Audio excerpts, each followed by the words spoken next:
Muchísimas gracias por estar acá otro jueves en la pantalla de Trimax Media y BTV. El entrevistado de hoy era un perfecto desconocido hasta el año 2020, pero ese año, y gracias a la maldita pandemia de coronavirus, fue elegido por la revista Nature como una de las 10 personalidades científicas del año 2020 y el único latinoamericano con tal distinción. Esta noche seré curioso con Gonzalo Moratorio.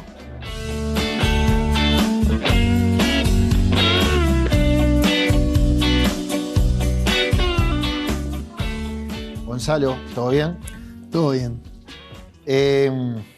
Vamos a investigar. Le decías a tus compañeros de clase en la escuela, ¿vos crees que ahí estaba el germen del científico? Y mirá que utilizo la palabra germen. Todo un detalle utilizar esa palabra y también muy buena reseña histórica para ir hasta ahí. Pero sí, me acuerdo que hemos hablado en alguna otra oportunidad y te comenté que de chico las bromas que me hacían mis amigos era en función de que en la escuela todo decía tenemos que investigar esto. Pero no por el lado de un detective privado o de un periodista, no. Yo creo que por el lado de los científicos. Yo creo que por el lado de un niño con muchísima imaginación. Mirá. Que le salía a cualquiera. Pero hubo un episodio puntual, y recién lo comentábamos en broma antes de empezar el programa, que te convenció que querías dedicarte a eso, que fue la clonación de la oveja Dolly en el año 97, año que recuerdo con mucho cariño. No te voy a decir qué pasó, no importa. Pero ¿cómo fue eso de la oveja Dolly? Vamos a explicarle un poquito a la audiencia, al menos, que yo soy muy hincha de Nacional y vos sos muy hincha de Peñarol. Andás a ver qué estás trayendo, pero bueno. Quinqueño, no importa. Pero vos es un año al que le tenés cariño por otros motivos. Le tengo cariño. Por la oveja Dolly. Sí, claramente por eso no tengo ningún tipo de cariño al año. Pero me acuerdo que eso me marcó.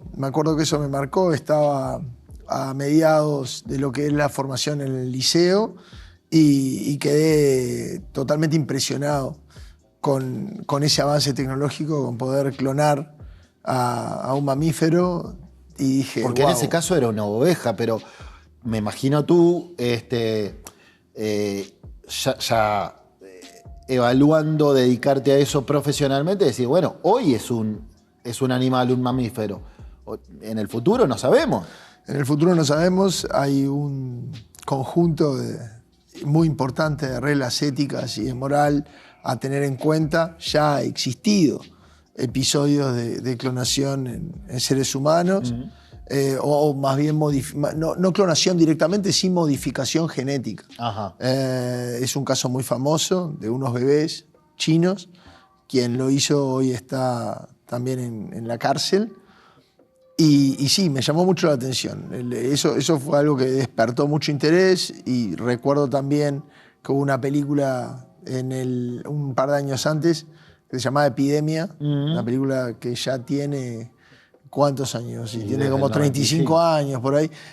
Básicamente esa epidemia, René Russo, Dustin Hoffman actuaban, particularmente era una epidemia de un virus muy letal en una ciudad chica también. Y tal vez lo de la oveja Dolly y esa película me hicieron unir la genética y los virus y cómo, bueno, poder seguir a los virus o poder entender cómo se mueven, monitorearlos.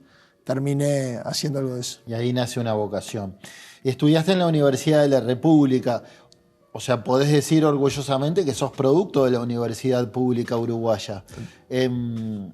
¿Lo ves como un mérito más, como un plus, haberte formado en la Universidad Pública Uruguaya? Siempre.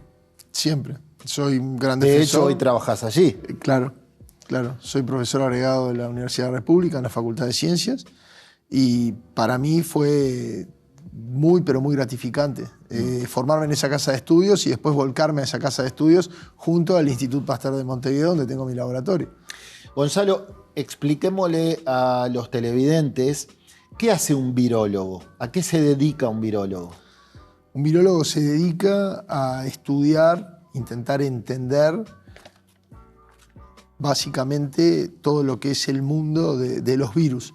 Y hay distintos tipos de virólogos. Puede haber un virólogo que esté enfocado en los virus de planta, que pueden tener un impacto muy grande en lo que son cosechas, muy significativo. Hay virólogos que se especializan en virus animales y más bien en virus también de seres humanos principalmente, que es mi caso. Y hay otros virólogos que trabajan con virus que infectan bacterias, que se llaman bacteriófagos. Hoy hay una suerte de boom en terapia para combatir las infecciones causadas por bacterias multiresistentes, aplicando a esos pacientes un cóctel, o sea, una combinación de distintos virus de bacterias que van a ir a destruir, a eliminar esas bacterias multiresistentes, como a veces, por ejemplo, tomamos antibióticos. Bueno, en situaciones límite ya hay evidencia de estas terapias. Particularmente en mi laboratorio, y quien habla lo que hace es estudiar virus humanos con un foco en diseñar nuevas estrategias antivirales, repensar vacunas, repensar estrategias que puedan impedir que los mismos se propaguen, se multipliquen, generen también mutaciones que de alguna manera le permitan conferir algún tipo de ventaja y por lo tanto saltar o evadir más fácilmente nuestro sistema inmunológico. Eso es lo que hacemos en el laboratorio. Bien. Estuviste unos meses trabajando en Río de Janeiro, en Brasil, un año en San Francisco, Estados Unidos, y luego 6 años en el Institut Pasteur de París. Vamos por partes.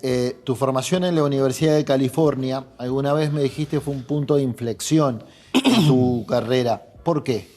¿Por qué crees que ahí estuvo el punto de inflexión? Porque ahí conocí una disciplina que se llama evolución experimental de virus, y porque ahí conocí a un científico que claramente tenía una visión y una capacidad de abordar la temática de forma sencillamente maravillosa en cuanto a las preguntas que él quería contestar o el diseño de los experimentos que él planteaba para sacar adelante su investigación. Este científico se llamó Raúl Andino, argentino, ya radicado hace muchos años en la Universidad de California de San Francisco. Y bueno, y además de ese laboratorio había salido el artículo científico que en la jerga nuestra le decimos paper. Papers. Exacto, que más me había deslumbrado y dije, yo quiero hacer este tipo de ciencia.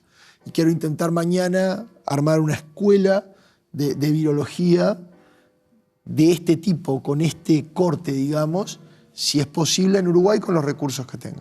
Sí, vos me decías que ahí supiste qué tipo de virología o evolución experimental querías hacer. Claramente. ¿Qué es una evolución experimental? Una evolución experimental es más allá de cuando, por ejemplo, en la pandemia secuenciábamos la información genética del SARS-CoV-2, de este coronavirus, para entender si había entrado, ¿se acuerdan? P1, que luego se llamó gamma, sí, las variantes y demás. En evolución experimental nosotros tenemos los virus y los podemos de alguna manera someter a diferentes experimentos en cultivos celulares o en modelos animales, probando otros componentes que pueden ser fármacos, drogas, que de alguna manera hagan que los mismos se equivoquen más rápidamente al copiar su información genética y mediante esa torpeza debilitarlos. Evolución experimental significa intentar acercarse a las condiciones que hay en la naturaleza, pero en el laboratorio, en un ambiente controlado, para entender por qué los virus mutan, cómo los virus mutan y si esa mutación le otorga al virus alguna ventaja a la hora de mejorar su replicación y por lo tanto ser una estirpe más virulenta con capacidad, que también pasó en la pandemia, de propagarse más rápido entre las personas. Hablábamos tu punto de inflexión en la Universidad de California, pero donde creciste más profesionalmente y personalmente, me decías, fue en París. ¿Por qué? Porque es una etapa en donde uno, el postdoctorado. Estabas en el Real Madrid, ¿no? Sí. En el Pasteur de París. En el Departamento de Virología del Pasteur de París, un instituto que tiene 3.000 personas, 2 manzanas, en el medio, en el corazón de París, algo muy inusual, porque hoy los institutos de investigación están fuera de las ciudades y demás, también por el material y el riesgo biológico que manejan. pero está en el departamento de virología del Instituto Pasteur París, que es un poco la meca de las enfermedades infecciosas. Este que estamos viendo ahí atrás fue mi jefe en el Instituto Pasteur de París. 10 premios Nobel en la historia del instituto, y nada más y nada menos que estar junto a la descubridora del VIH, que también fue premio Nobel en el 2008, François Barré-Sinoussi, poder discutir experimentos o discutir mi visión o mis ideas, mis modelos, mis hipótesis. Fue un momento espectacular científicamente y fue muy duro también como persona, porque llegué a Francia sin saber decir bonjour. Llegué a Francia con un montón de sueños, ilusiones. Tenía que ser independiente, totalmente autónomo, no tenía ningún miembro de mi familia o amigos, y bueno, había que hacerse. ¿Y en algún momento dijiste, qué hago acá? ¿Mejor me vuelvo a jugar de zaguero en la liga universitaria? Sí, más de uno, muchos momentos. Y que, sin embargo, te quedabas, o sea, se ve que tenías claro tus sueños y que querías perseguirlos y que tenías que aprovechar ese momento en ese lugar, ¿no? Totalmente. Totalmente. Imagínate que en el Pasteur de París, en el año 2016, nosotros patentamos una idea de candidato de vacuna de RNA y todavía no existía ni por asomo la posibilidad de que una vacuna de esa naturaleza iba a ser una herramienta fundamental para impedir o clave para empezar a terminar con la pandemia que sufrimos. Fue sencillamente una experiencia única, que no me arrepiento, todo lo contrario, porque también fue dura, ¿no? Yo estaba, digamos, la mitad de mi salario era para la renta. La renta en París son lugares muy, muy chiquitos, de 15, 20, 30 metros cuadrados. Había que realmente fijarse el objetivo y seguir, y creo firmemente que de eso se trata, ¿no? El poder triunfar en algo, sacar adelante algo, es transitar de fracaso en fracaso sin perder la ilusión. La resiliencia, la capacidad de amortiguar las frustraciones, seguir para adelante y luego, bueno, poder celebrar pequeñas victorias. Y ver sus frutos. 6 años después te volviste al país y te esperaba un desafío, una cosita ahí llamada coronavirus, sobre la cual vamos a hablar en el próximo bloque. Ya venimos.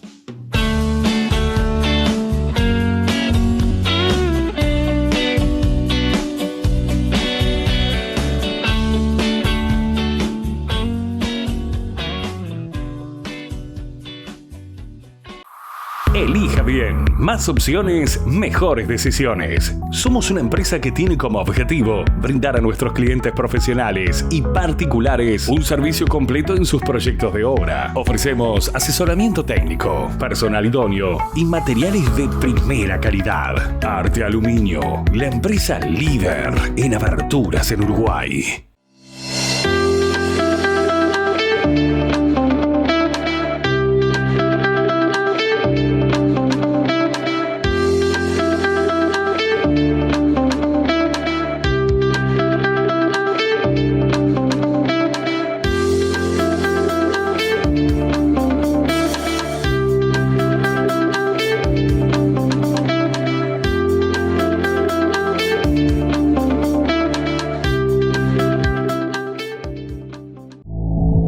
Oportunidad, del latín op, hacia, y portus, puerto.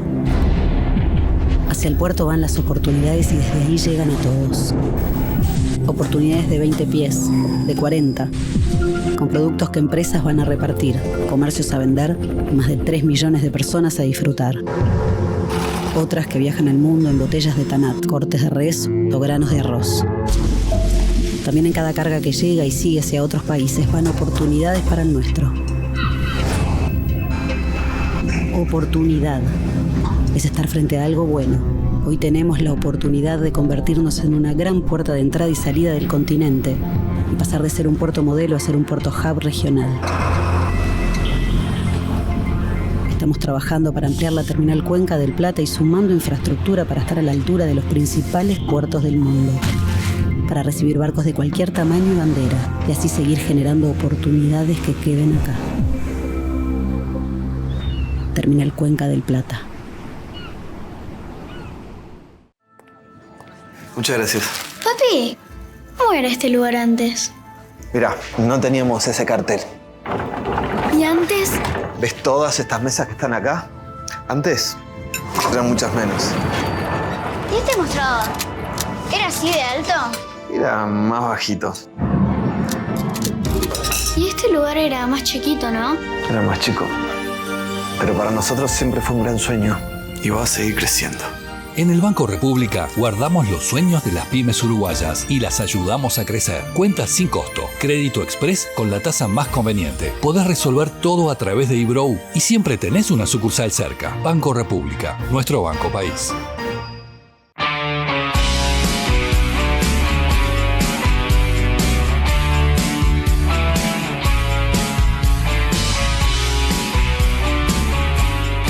Es una charla distinta a la de hoy, estamos hablando con un científico.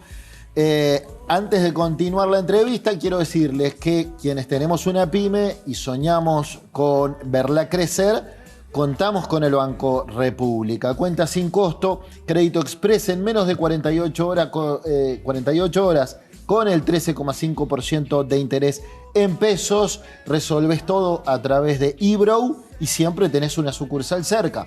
Banco República, nuestro banco país. Seguimos charlando con el virólogo Gonzalo Moratorio. Decía, antes de ir a la tanda, bueno, llegaste al país en el año... Mediados de 2018. Mediados de 2018. La llevabas, bueno, querías buscar tu propia impronta dentro de la ciencia, perseguir lo que era tu escuela, hasta que llega un desafío nada menor, que es la pandemia del COVID-19, que impacta, bueno, en el año 2019 en China y llega aquí en marzo del 2020. Estaban en el Laboratorio de Evolución Experimental de Virus del Instituto Pasteur de Montevideo. Empezaron a trabajar fuerte en el desarrollo de los kits para diagnosticar el coronavirus en febrero. Algunas semanas antes de la aparición de los primeros 4 casos, el dichoso, famoso 13 de marzo de 2020. Lo curioso es que el propio director del Pasteur, Carlos Battiani, no digo nada nuevo, minimizó el impacto, él lo ha reconocido, el impacto del COVID-19 en Uruguay, y él mismo ha reconocido públicamente que vos sos quien la viste venir y saliste más preocupado de esa primera reunión.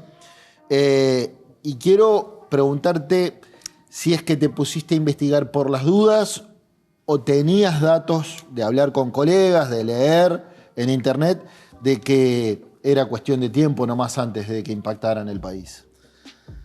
Fue un poco la combinación de todo, para ser honesto. En los años en París, en 2015 hay un brote muy fuerte de ébola en Sierra Leona, en África, y en el departamento de virología empiezan a buscar voluntarios, a lo cual yo quise acudir y en el territorio en África poder contribuir como científico para intentar entender qué estaba pasando. En ese momento mi jefe en el Pasteur París me dijo que me tenía que focalizar en sacar adelante la investigación que venía llevando hace 4 años, que era algo grande, y no me permitió ir a Sierra Leona. Entonces, salvando las diferencias, que son muchas, pero en cuanto a lo que es una pandemia global, por suerte y por mala suerte, porque ojalá nada de esto hubiese acontecido, hubo una suerte de revancha y de poder poner todos los conocimientos que teníamos para hacer esto.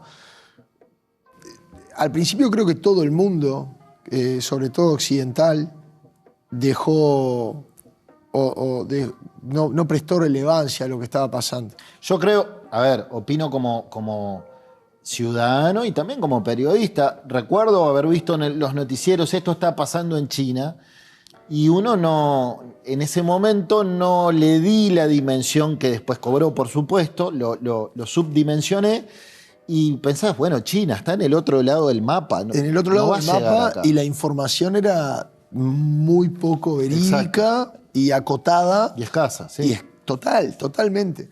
Pero bueno, ahí había que reaccionar, se reaccionó.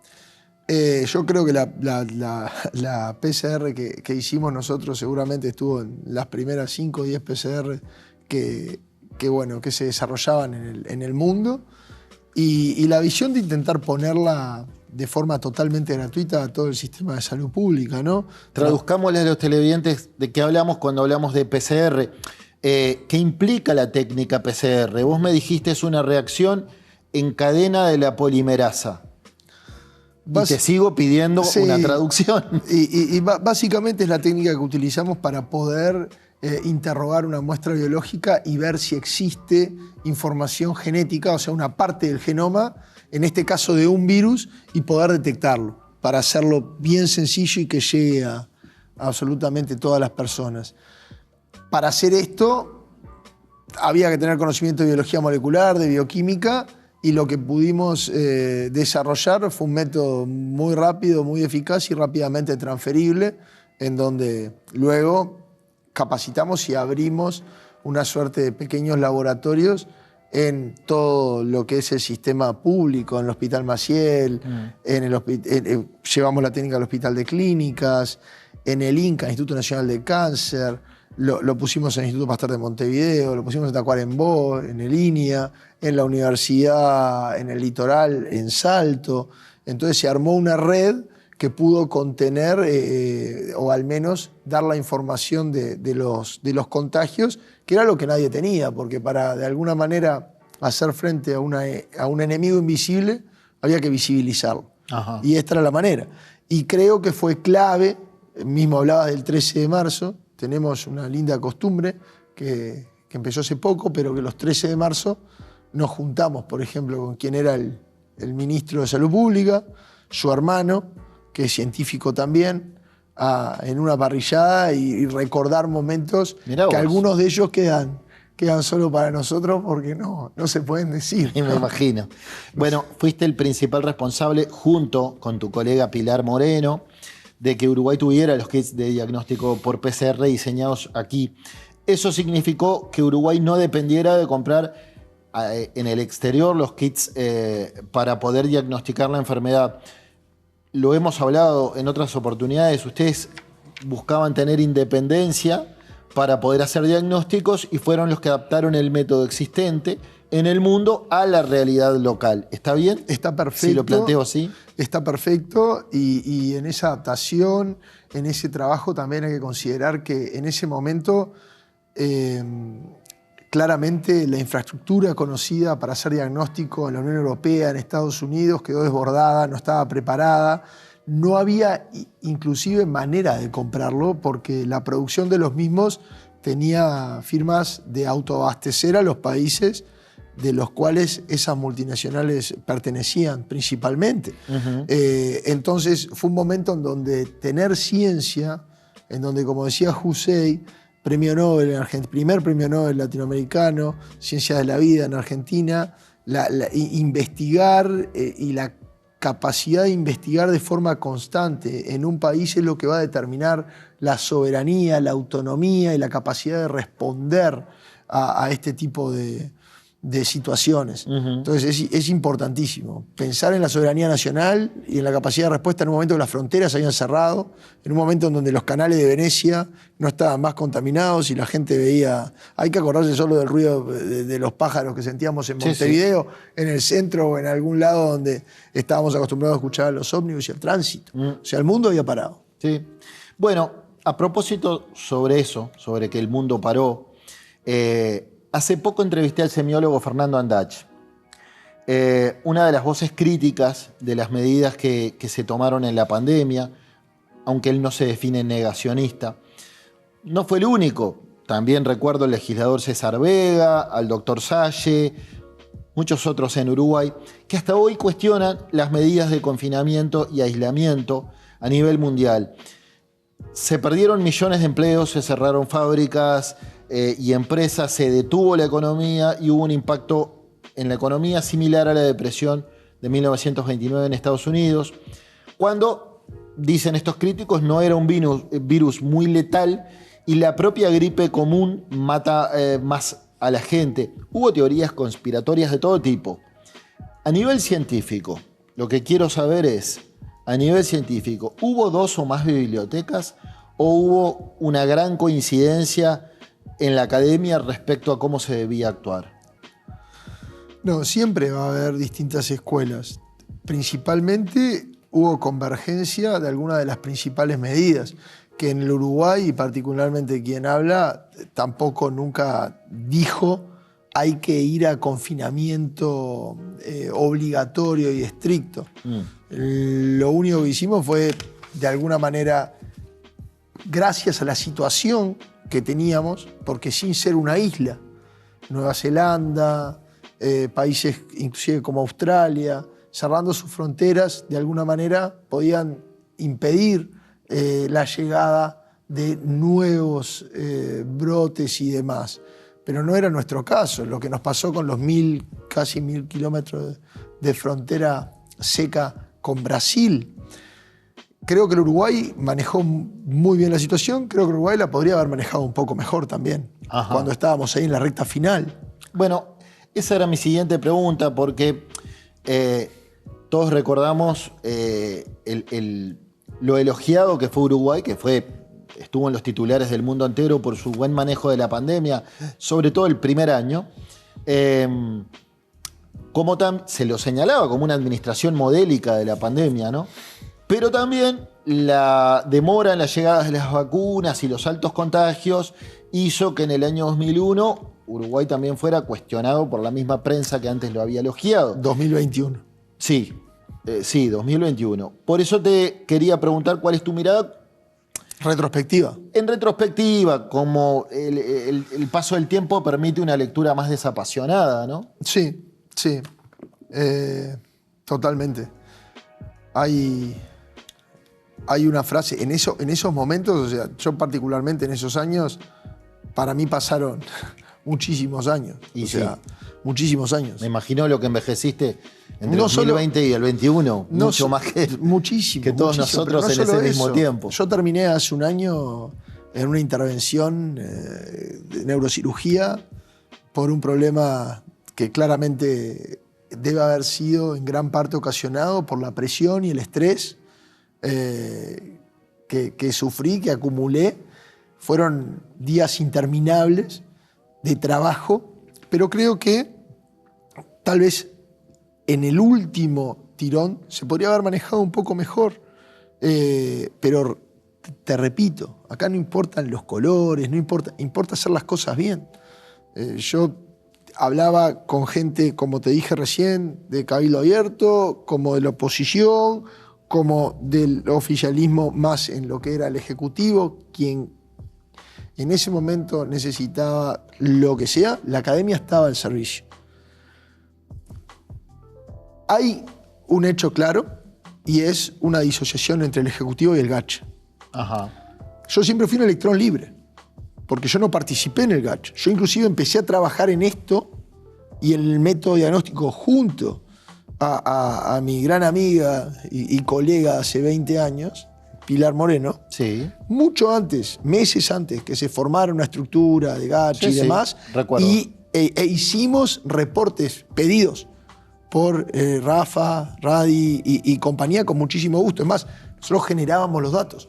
Ahora, con esos datos y con todo lo que pasó, creo que en un momento hay una disociación entre lo que dice la academia y lo que decide hacer por parte del Ejecutivo. En esta foto se nos ve, es media cómica porque es una suerte de retrato, ¿no? Es una época, ¿no? De Miguel Ángel.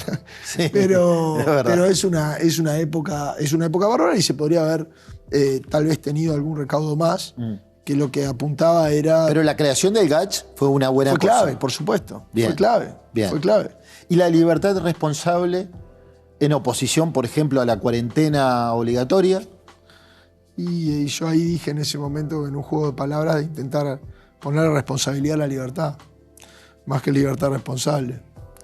Y te la dejo para que pienses, pero no es lo mismo libertad responsable que ser responsable con nuestra libertad. Y no quiero decir que con esto hay que cortarla, sino que había que atacar el ocio nocturno, había que atacar otros eventos, pero que también es entendible por la naturaleza humana, porque si vos no tenés miedo, hablando en la jerga popular, o percepción del riesgo, eso se pierde.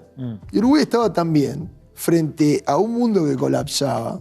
Hay que hablar con algún amigo argentino y ver lo que pasó. Sí, sí. Con un conocido español y ver lo que pasó. Nosotros estuvimos muy lejos de todo eso. Estuvimos muy lejos de todo eso porque tuvimos una alineación casi perfecta entre el sistema de tomadores de decisiones y el sistema que sabía de lo que estaba hablando y que podía investigar e idear medidas y sugerirlas.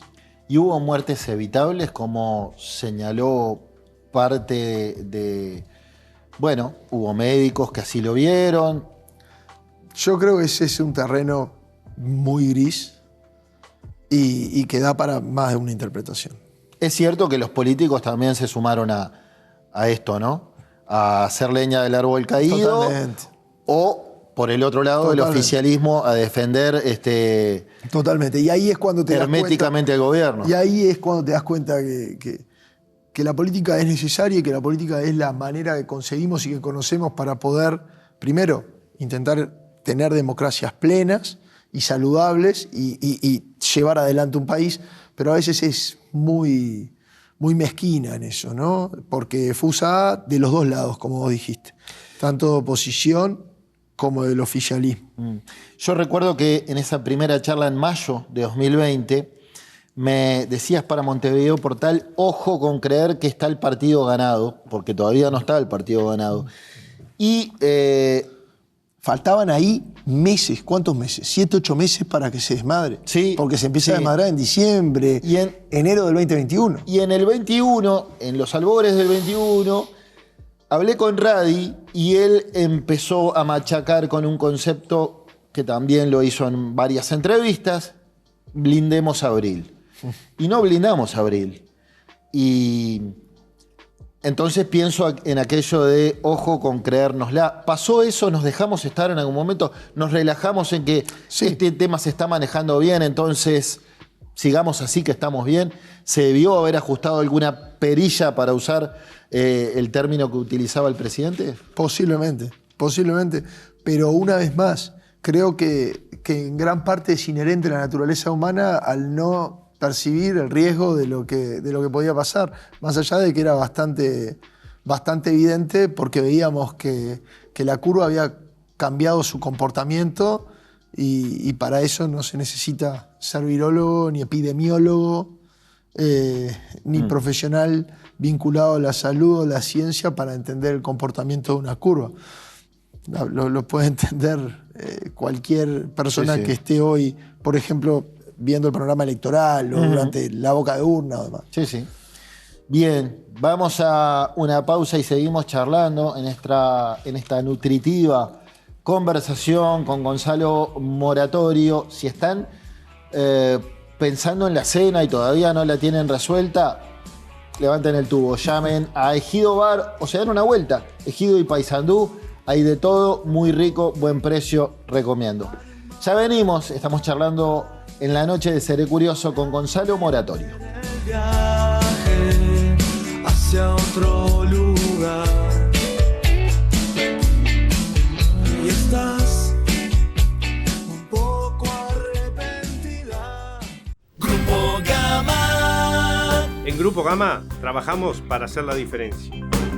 Con responsabilidad, dándole valor a la vida. Y lo hacemos en familia, para las familias y las empresas del Uruguay. Conéctese usted también a Grupo Gama. Con Grupo Gama te sentirás seguro, te sentirás en familia. Todos los emprendimientos tienen una energía especial, una energía que los hace avanzar, que no los deja detenerse, una energía que los hace crecer. Para que esa energía emprendedora se potencie, en UTE lanzamos el Plan Inteligente para Pymes, que se le suma al de hogares. Un plan para que las empresas accedan a la energía eléctrica a un precio más conveniente y con garantía de ahorro. Si después de un año pagaste más que con la tarifa actual, te devolvemos la diferencia. Ingresá al simulador en ute.com.uy y pasate al Plan Inteligente para Pymes sin costo. UTE, transformando con energía nuestro país.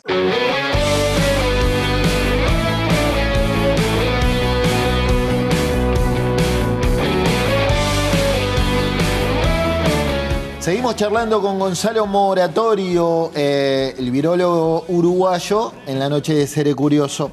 Te voy a mostrar un titular de BBC Mundo, que en realidad se replicó por todos lados, por todos los portales.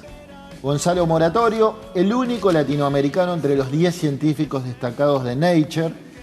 Acá le explico a la gente que se trata de una prestigiosa revista científica y cómo ayudó a que Uruguay tenga menos de 100 muertos por coronavirus.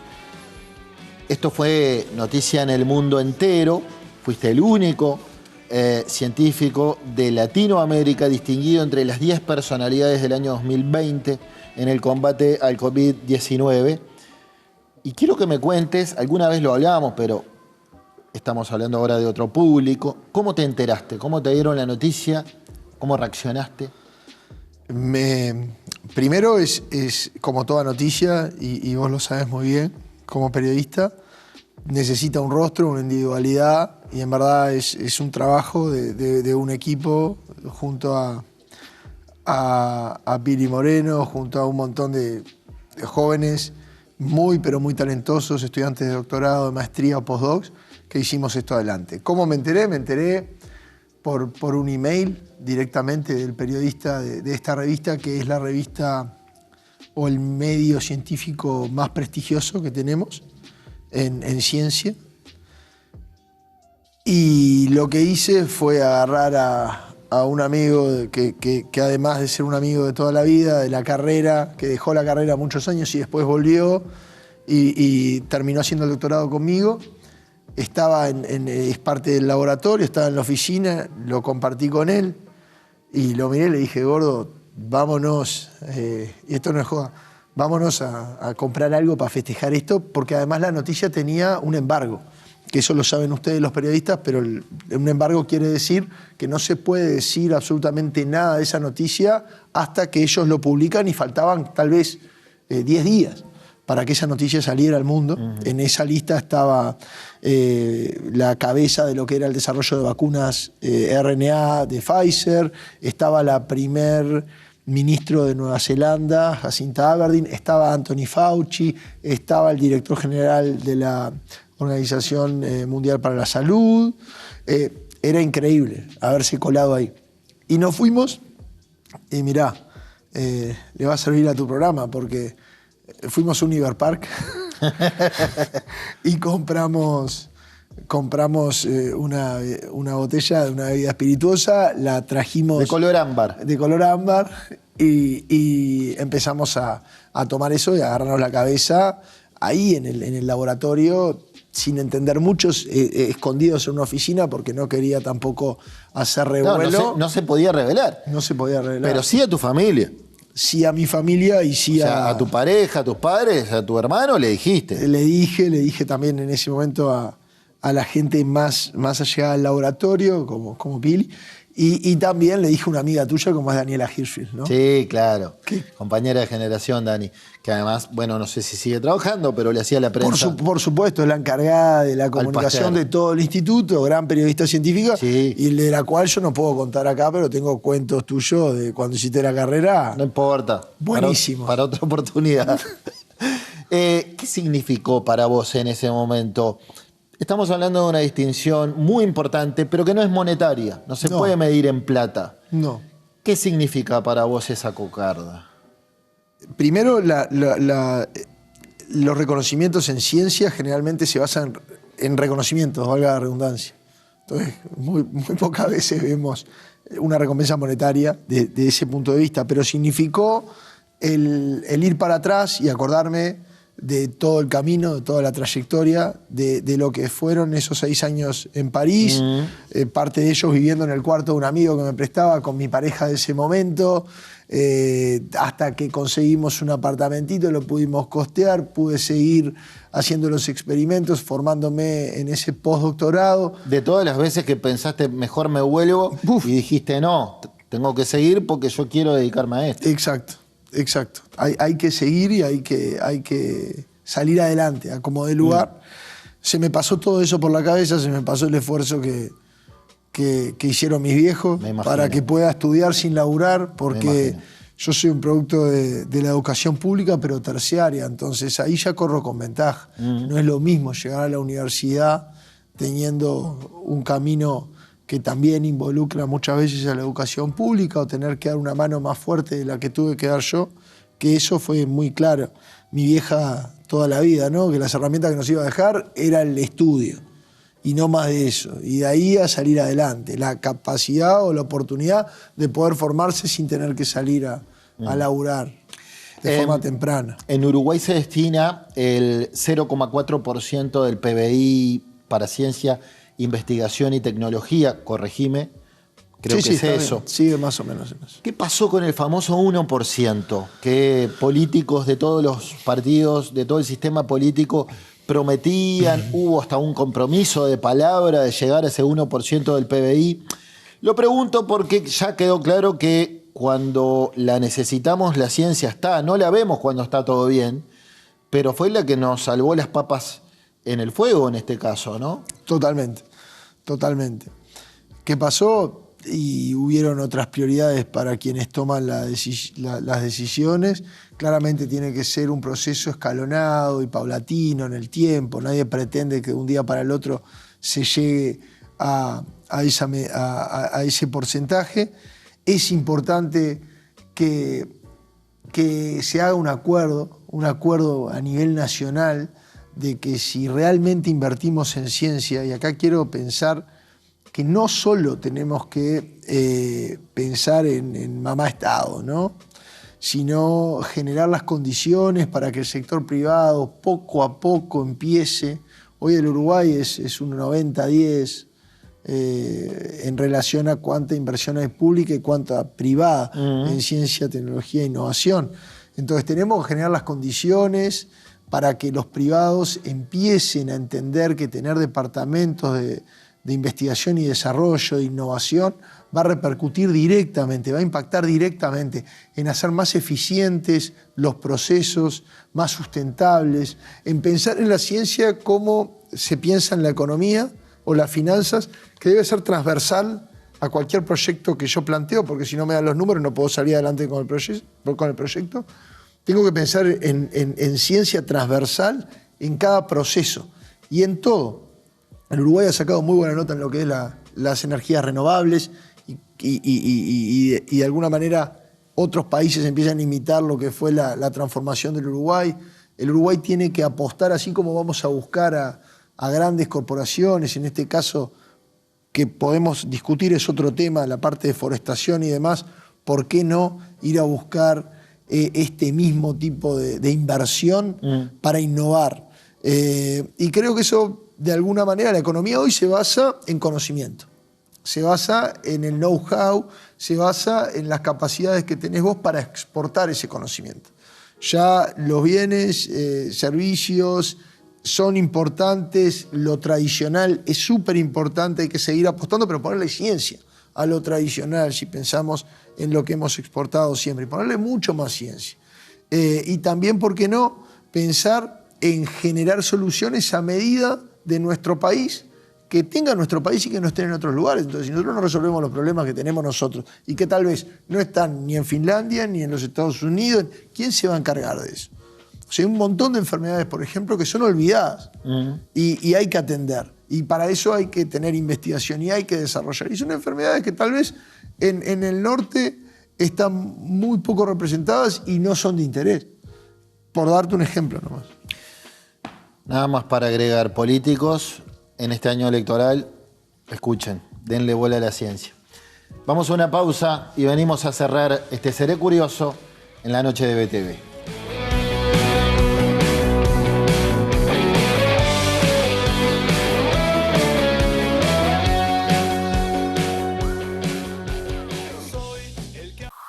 Elija bien. Más opciones, mejores decisiones. Somos una empresa que tiene como objetivo brindar a nuestros clientes profesionales y particulares un servicio completo en sus proyectos de obra. Ofrecemos asesoramiento técnico, personal idóneo y materiales de primera calidad. Arte Aluminio, la empresa líder en aberturas en Uruguay. Todos los emprendimientos tienen una energía especial. Una energía que los hace avanzar, que no los deja detenerse. Una energía que los hace crecer.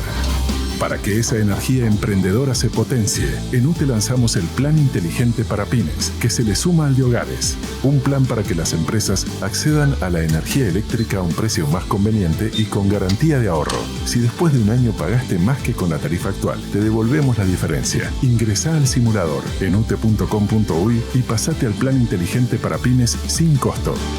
UTE, transformando con energía nuestro país.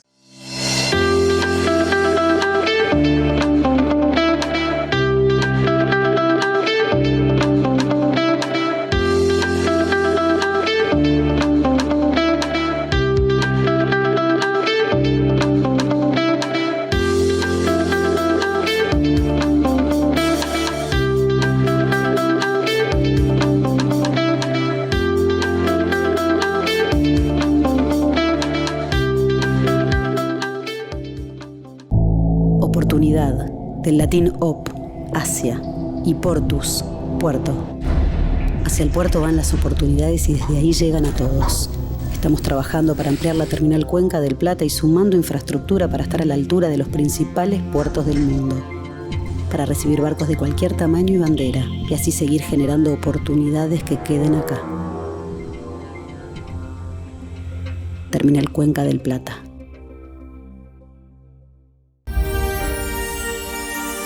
Papi, mira todos los sueños que hay. En el Banco República guardamos los sueños de las pymes uruguayas y las ayudamos a crecer. Abrí tu cuenta sin costo y obtené tu crédito express en menos de 48 horas con el 13.5% de interés en pesos, la tasa más conveniente del mercado. Además, podés resolver todo a través de eBrow. Te damos tarjeta de débito y siempre tenés una sucursal cerca. Banco República, nuestro banco país.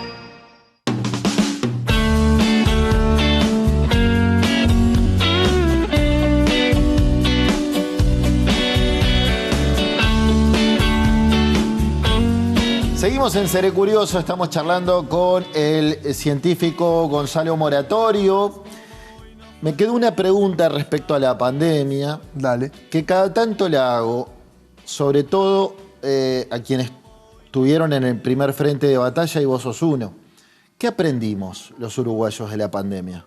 ¿Sacamos un aprendizaje? Y yo creo que el mundo tiene que sacar un aprendizaje. Lamentablemente, la memoria de los colectivos es bastante corta, pero... Porque mucho se habló, recordarás, esto nos va a hacer mejores personas, vamos a ser más solidarios. Solidarios de donde África llegaron tardísimo o no llegaron. Pero también si vamos a lo que conversamos antes de la tanda, hablamos del impacto que tuvo la ciencia, la academia, un músculo poco atendido en el país, para poder responder de forma eficiente. ¿Y dónde quedó eso?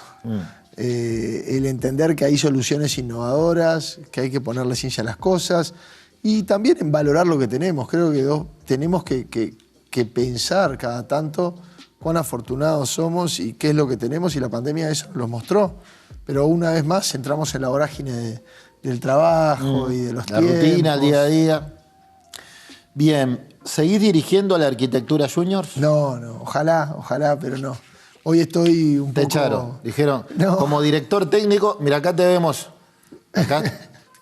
¿Cómo juegan tus equipos? ¿Cómo juega la Arquitectura? No son equipos que solo meten, juegan. Ah, bueno. Juegan y juegan. No, pensé que tenías un sistema táctico predilecto. No, el sistema lo determinan los jugadores.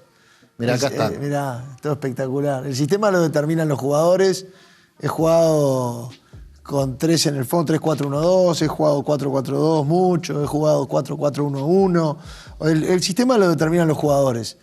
Y la verdad, tiempos muy lindos, pero por suerte no me echaron nunca. Bueno, bien. Nunca descendí tampoco, todo lo contrario. Ascendimos. Bien. Siempre. Aquello de los resultados fuerte. Mandan, entonces los números no se dan y se recorta por el técnico, en tu caso no pasó. No, y además soy honorario, imagínate. Claro, es un golazo. ¿Y sos mejor jugador de fútbol, zaguero recio o mejor surfista? Y bueno, hoy en día creo que soy mejor surfista. Ajá. En el momento más alto de cuando era más pibe, jugando al fútbol o surfeando. Esto es con este frío, ¿eh? Hay que tirarse con este frío. Hay que ser guapo. Hay que ser guapo. Pero... Debe ser en Rocha, me imagino. No, esto es más cerca. Esto es más cerca. Esto es balneario argentino. Está bien. Porque te tiene que dar el tiempo de ir, correrte unas olas y volver al laboratorio a trabajar en el mismo día. Capaz que te metes al agua a las 7 de la mañana, salís a las 9 y a las 10 y poco estás en el instituto o en la Facultad de Ciencias. Volvamos a la ciencia. ¿Qué estás investigando hoy? Algo sé, le contaste a 970 Universal que estás en un proyecto que tiene como objetivo avanzar en tratamientos para la cura de determinados tipos de cáncer y que el trabajo comenzó tras la pérdida de un amigo tuyo, Gustavo. Contame un poco más. Sí, y es un proyecto que tuve en la cabeza mucho tiempo. Es un proyecto que, una vez más, lidero con todo el equipo del laboratorio, entonces es co-liderado por la doctora Moreno también, junto a mi persona. Se trata de utilizar, así como utilizamos virus que infectan bacterias para eliminar bacterias multiresistentes, acá lo que hacemos es utilizar virus que podemos modificar mediante ingeniería genética. De alguna manera hay que pensar que podemos meternos en su sistema operativo, ¿sí? En su software, y decirle a ese virus, que son virus, por ejemplo, gastroentéricos y demás, no son virus letales ni mucho menos, que infecte de forma selectiva las células tumorales y no lo haga en las células normales. Todos sabemos que la radioterapia, la quimioterapia, tiene un efecto muy, muy nocivo de forma colateral, ¿sí? Y lo que intentamos es desarrollar las inmunoterapias, ahora más recientemente, desarrollar terapias innovadoras que puedan ayudar, reemplazar, ser opciones para combatir tipos de cáncer que son muy, muy agresivos, muy violentos, como por ejemplo puede ser el cáncer pancreático. Estamos en etapas muy tempranas, con resultados preclínicos, quiere decir en cultivos celulares y en ratones, que son muy prometedores, que son muy alentadores, y ojalá recorramos un camino de unos cuantos años para ver si podemos tener algo que impacte positivamente en la sociedad. La pandemia nos dio la posibilidad de impactar mediante el diagnóstico y creer que, bueno, somos Uruguay y llegamos hasta el diagnóstico, y es fundamental en ese momento el diagnóstico. Pero ¿por qué no animarnos y tirarnos a pensar que podemos desarrollar terapéuticas? Y de eso se trata. No, en esa nota con Punto de Encuentro también dijiste que te gustaría encontrarle una cura al Parkinson para poder ayudar a tu madre. Contame un poco más. Es algo que llegó hace unos 10 años a la vida de mi vieja. La literatura dice que uno puede comenzar, por supuesto hay casos mucho más tempranos, recordemos a Michael J. Fox, por ejemplo, pero la literatura dice que esta enfermedad neurodegenerativa puede comenzar el Parkinson como temprano, alrededor de los 60 años. Básicamente cayó exactamente a los 60 años en mi madre. Y bueno, y ¿por qué no? A veces ella me dice, ¿no? Porque uno se piensa que como es científico uno trabaja en todo y yo trabajo con virus y trabajo con repensar o cómo utilizar los virus para hacer cosas buenas, porque hay un montón de cosas y de virus además que son buenos y son fundamentales para nosotros. Y ella me dice, che, ¿y no querés investigar un poco de esto? Y me encantaría, y me encantaría que fuese posible, ¿no? Si tuviese un superpoder, claramente elegiría el poder ver en el aire cuál es la solución para enfrentar este problema y resolverlo. O sea, cómo se puede generar una cura. No quisiera volar o tener... quisiera poder en un momento unir las piezas y decir, con esto curamos esto y hacemos que la calidad de la vida de las personas, que al final de eso se trata la ciencia. Sí. Mejorar la calidad de vida de la gente. Seguro que sí. Mejor. ¿Cómo te ves dentro de 10 años? ¿Dónde te ves? Ojalá que de la mano de este proyecto que funcione muy bien. Acá estamos me parece que te quieren casar. Sí. Te están diciendo... Estoy casado. Ya estás casado. Sí, bueno, entonces capaz que te están sugiriendo con esta foto desde producción, culpa de luz, yo no tengo nada que ver, Capaz que te están diciendo que a ver si encargamos. Aprovecho. Sí, tengo que seguir tus pasos. Sí, bueno. ¿Qué paso aprovecho para hacerlo público y felicitarte? Muchísimas gracias. Pero sí, ¿por qué no? Ojalá que sea así. Le aprovecho para mandarle un beso a Nati. Ella es médica.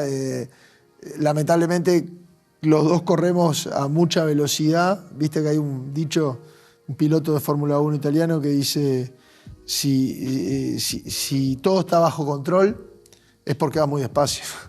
Bueno, a veces nos pasamos de seguir ese dicho y le metemos mucho en nuestras carreras y lo que estamos haciendo, somos muy apasionados. Ojalá que ahora, con el horizonte claro, podamos encontrar, ¿por qué no?, la capacidad de construir una familia. Muy bien. No te vas a ir con las manos vacías, te vas a llevar vinos de los amigos de Iberpark. Los mencionabas más temprano. El lugar que elegiste para ir a comprar ese whisky para celebrar que habías sido elegido por la revista Nature como una de las 10 personalidades científicas de la ciencia del año 2020. El año de la ciencia, como vos mismo me decías en otra oportunidad. ¿No te sorprendo si te pregunto si sos feliz? No me sorprendés, porque así terminás las notas de esto, que es una marca, como te dije antes, ya es una marca, aunque sin saber que era registrada, te dije que era una marca. Sí, soy feliz, pero si habrá que laburar para todos los días darnos cuenta lo afortunados que somos y no hacernos mala sangre, y qué difícil que es. Pero sí, soy feliz y ojalá sea más feliz cada día. Muy bien. Gracias, Gonzalo. Te saludo como en el 2020 y 2021. Puñito. Gracias. Te vas a acordar de ese saludo. Vas a ser veterano y te vas a acordar. ¿Te acordás cuando saludábamos con el puñito? Gracias por venir hasta acá. Por favor, un placer. Señores, si agarraron esta entrevista empezada, la pueden ver desde el comienzo entera en tiempotv.uy on demand. Es un placer hacer este programa con los amigos de Trimax Media y en la pantalla de BTV. Por mi parte, solo me resta invitarlos el próximo jueves a las 21 horas en esta pantalla. Chau, chau. Solo con una noche curamos el pasado. La verdad no está bien, llueve y estoy solo. No está bien.